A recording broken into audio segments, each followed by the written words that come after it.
The mega fight date has been set. Francis versus Fury, October 28th.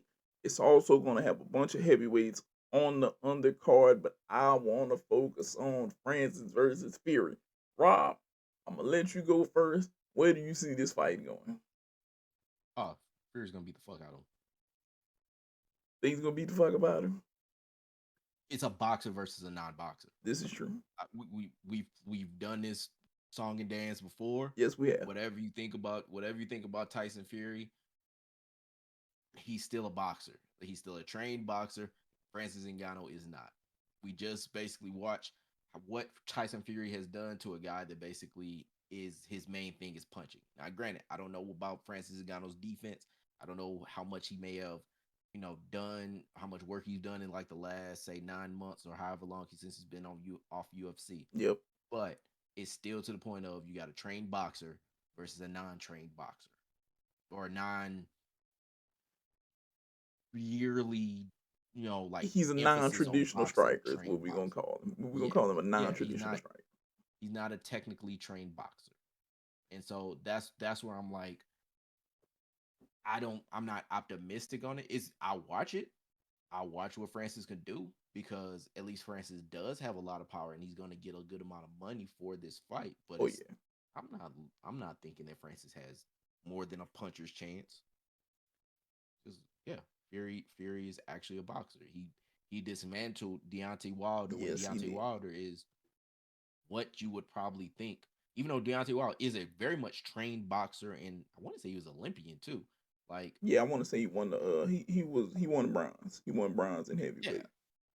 and so like you got if he can basically beat somebody like that, yeah, he can beat Ngannou. I don't see it going any other way. So I'm with you on Fury winning. There's always a puncher's chance. We always acknowledge that in the fight in a boxing match. There's always a puncher's chance that always can happen. But this is what I'm gonna say.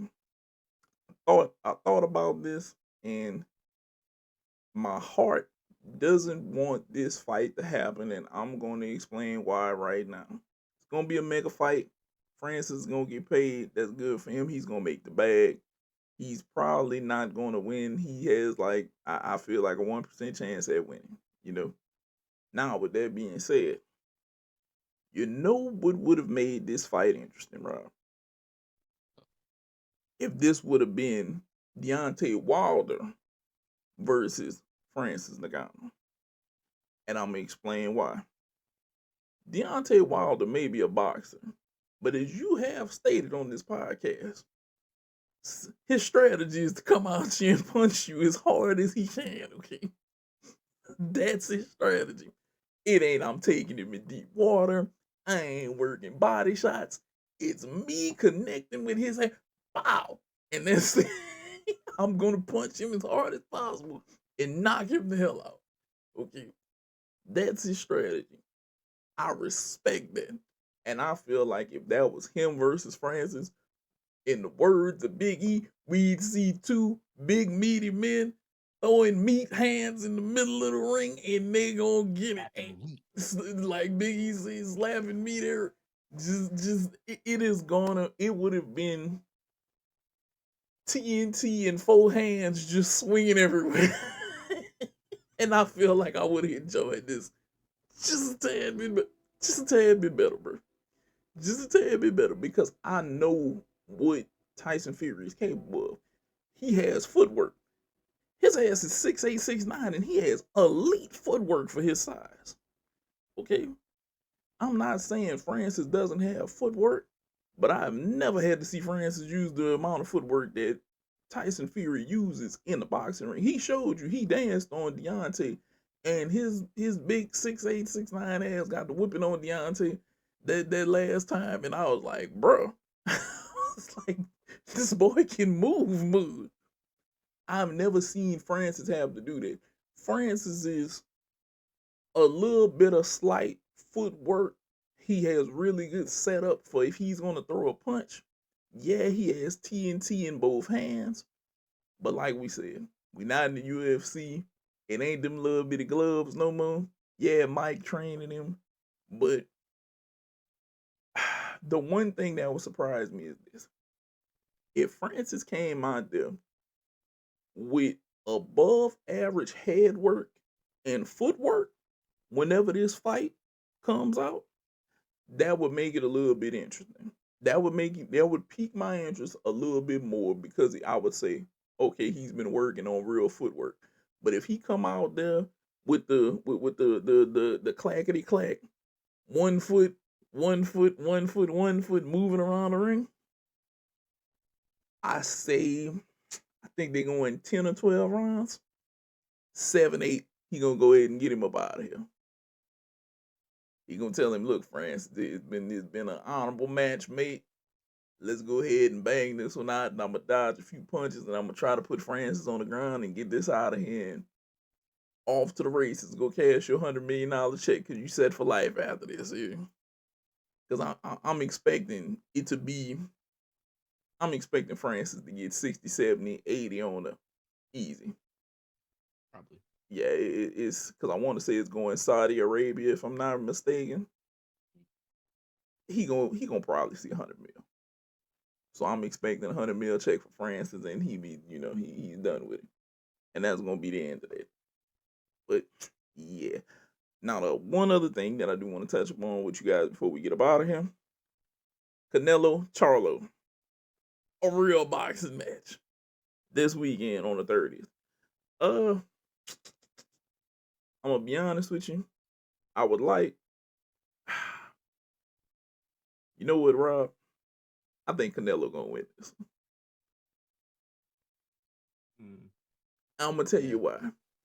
But At first, I had been watching it, and I was gonna say I was gonna go with Charlo, but every time I look to say Charlo's gonna win, that redheaded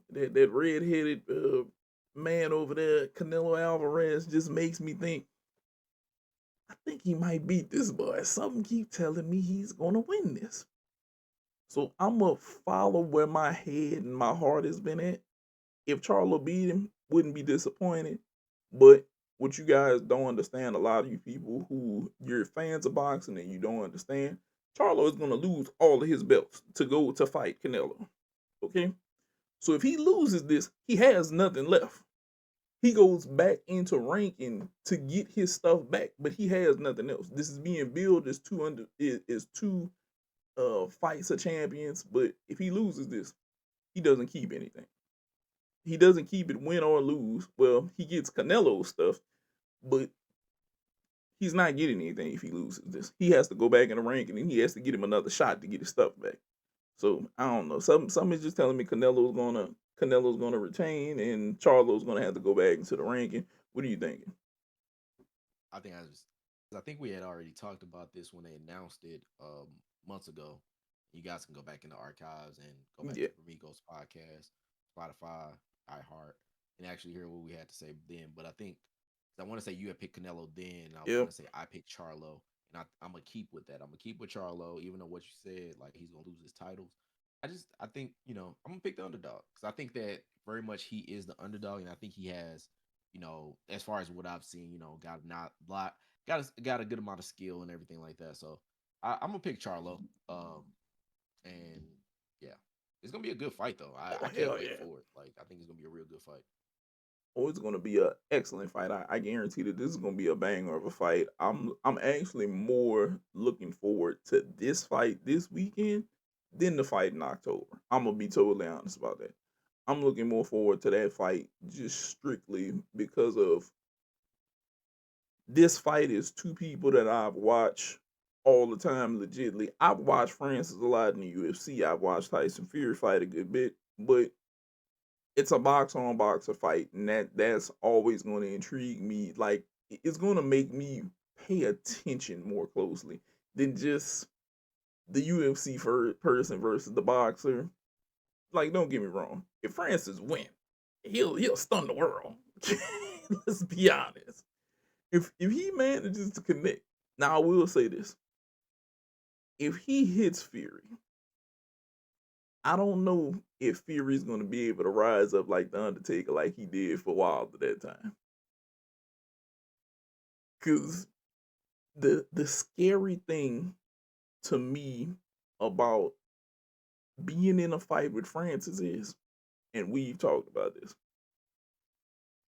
You saw whenever Francis hit people sometimes, it looked like all bodily function shuts off for a few seconds. It's like, Wobbly, wobbly, wobbly. yeah. And that's the thing that I don't know. If he has to deal with that, he may or may not be able to deal with that, you know. Um so he may he may sit up there and surprise the world, but I don't think he will. I don't think he will at all. Tyson is going to win this. Now, if he does, you can go ahead and tell us that you told us so, or I told your friends, whatever, bro. The man got. I won't even blame it on AI Rob this time. It won't even be an AI price. I'll take that one on the nose, bro.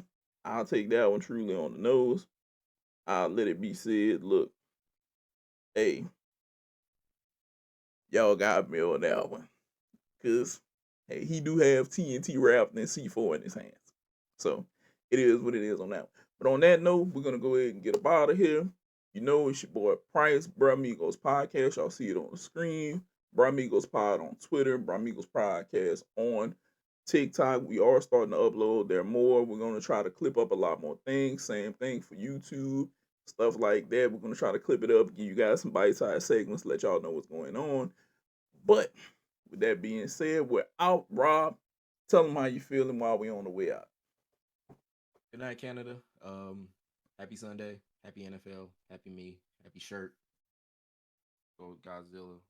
And the Green Megazord. Green Ranger Megazord. Bro. Y'all got to peep him out with the Godzilla with the Green Megazord Ranger shirt. But that is who Rob is. He's always wearing a cool shirt. But thank you guys for tuning in. Like I said, Bramigos Podcast. Thanks for watching. Like, comment, subscribe to both our channels. Help us run the numbers up. Tell your people about us. We love y'all. We out. Peace.